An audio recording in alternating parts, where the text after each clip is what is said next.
Austrias y Borbones se encumbran en Palacio Nacional, con sus tocados, sus armaduras, sus tapices y con toda su nobleza desbordada en el arte de los reinos de España, hoy colgando de estos muros, reminiscencias de un idilio que fue, en su momento, la Nueva España. La fusión de la cultura española con la indígena es la génesis de lo que nosotros somos. La convergencia de tradiciones, de lenguas, de creencias, de valores, dieron la pauta a la nación orgullosamente mestiza que México es. Y lo que se trata es de ver esos antecedentes y al mismo tiempo la exposición tiene un tercer bloque que es precisamente hablar del espejo de los palacios reales españoles aquí en México a través de una sección dedicada a toda la época virreinal. Siglos de historia volvieron a conquistar el Atlántico, ahora por medio de modernas carabelas aladas. Así comenzó el periplo de las primeras valijas azules al descender de Liberia en pleno ocaso del Nuevo Mundo. En la aduana sin contratiempos.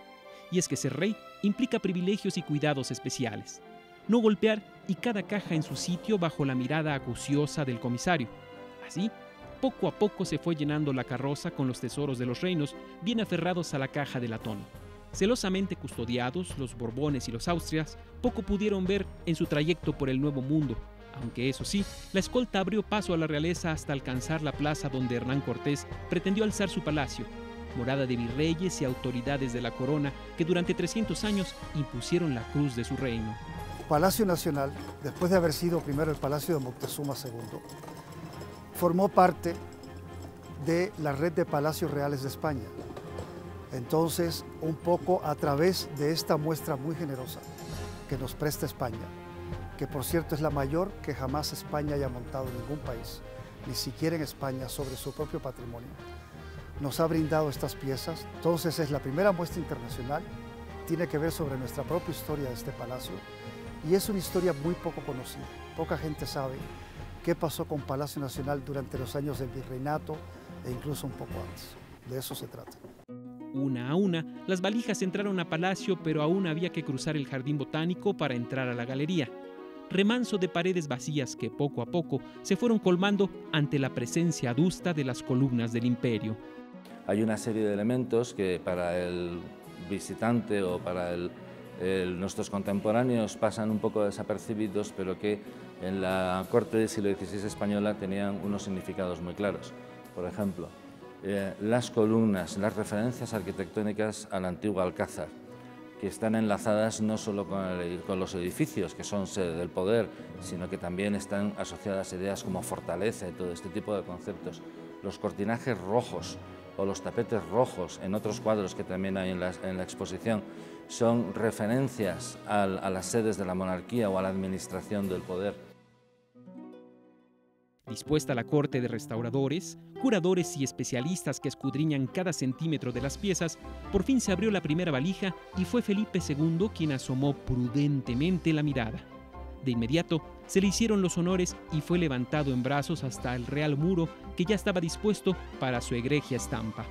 Es la corte itinerante en España. Los monarcas no habitan en un palacio fijo, sino que se van moviendo de un sitio a otro.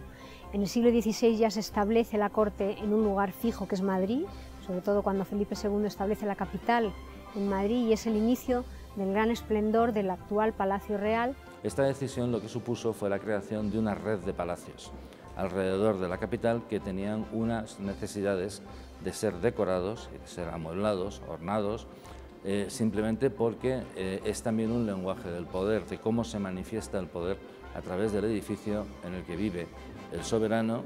De esta red de palacios se seleccionaron 279 piezas que forman parte de las colecciones reales reunidas por vez primera lejos de Madrid, de Aranjuez y Río Frío.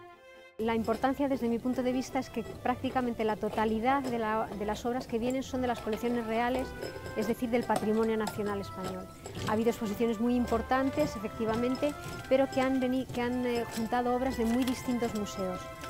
Una exposición que reúna tal cantidad de piezas de las colecciones reales, incluso piezas que vienen expresamente del palacete donde vive Su Majestad el Rey de España, don Juan Carlos I, que ha tenido la gentileza de apoyar esta exposición con su patrocinio, y que de su casa actual vienen varias piezas, concretamente las dos que cierran la exposición, que son 2 cuadros de Goya.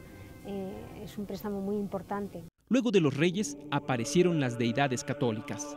La Virgen con el Niño, la presentación en el templo y San Jerónimo penitente nos remontan hacia ese pasado de luz que se pierde entre las sombras del dogma. Entonces, bueno, pues todo este tipo de cosas son las que se están contando en la exposición. En concreto, este retrato es lo que nos dice. El retrato que tenemos detrás de él nos está hablando de un momento previo de la infancia, nos está hablando de las creencias con todos los amuletos y con todo lo que lleva este niño encima, ¿no?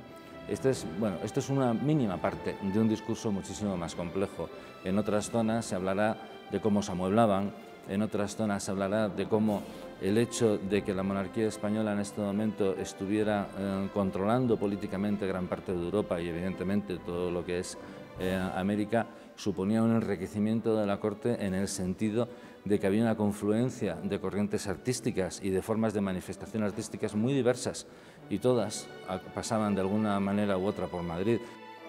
Tarea monumental la de colgar tapices, algunos con medio millar de años de existencia, arte que se despliega hilo por hilo con sus relatos, visiones del mundo que viajaron de Occidente hacia las Indias en ese afán de compartir nuestras historias.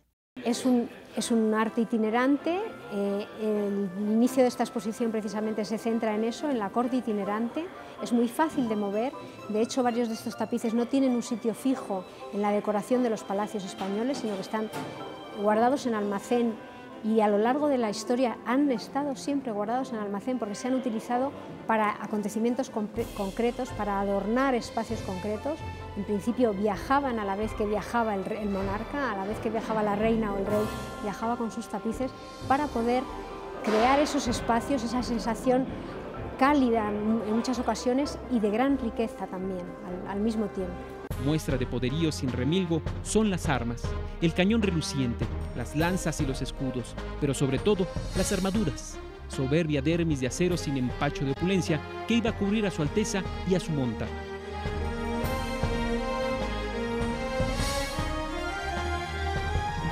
La armería no hay que entenderla nunca, jamás, en una corte en un sentido militar. La armería era digamos que el equipamiento deportivo, literalmente, de un príncipe o de un señor de ese momento. No eran armaduras para la guerra, eran armaduras para torneos, para justas, para juegos caballerescos, para paradas triunfales. Tenían un sentido de representación y tenían una virtud absolutamente deportiva. Por hacer un símil moderno, es como si a ellos les gustara jugar al rugby, tuvieran cascos, protectores y todo ese tipo de cosas. Pues está unido también a esta idea de que el rey o la casa real, los miembros de la familia real o de la aristocracia tienen que transmitir esa imagen de poder. ¿Cómo? Pues a través de la decoración, a través de unos materiales muy ricos, a través de unos objetos que en realidad son trajes de alta costura hechos en acero porque eran terriblemente costosos. Solo había 3 o 4 sitios en toda Europa donde se podían hacer, ¿no?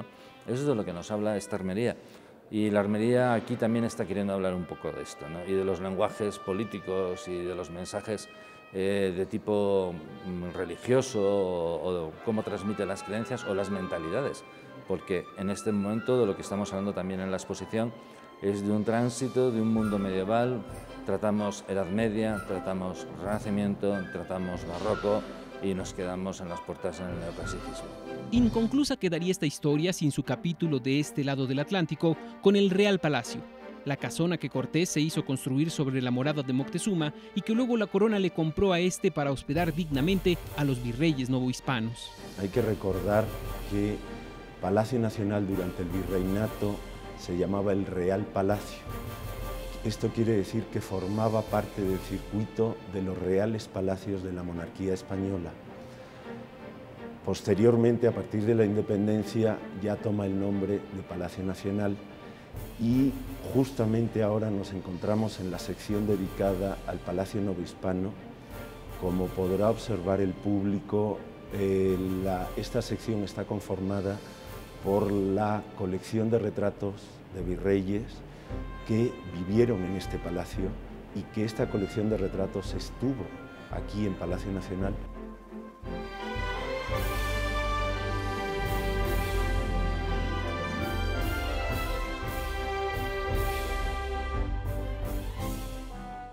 son ornamentos.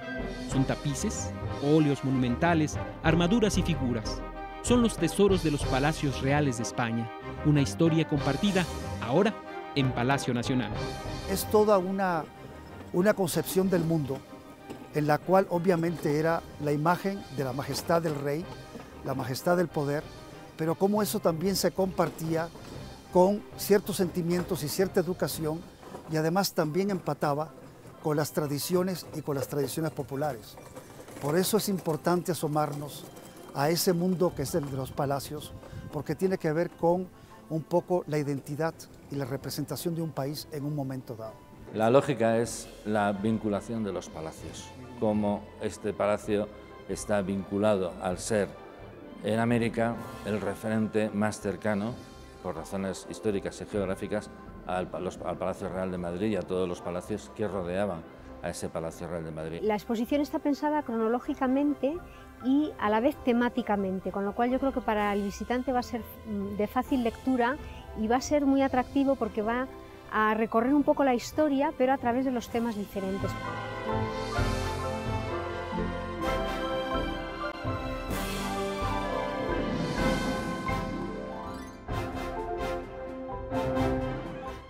Hoy esta gran exposición, Tesoros de los Palacios Reales de España, una historia compartida, refrenda precisamente la hermandad y la gran cercanía entre los pueblos español y mexicano.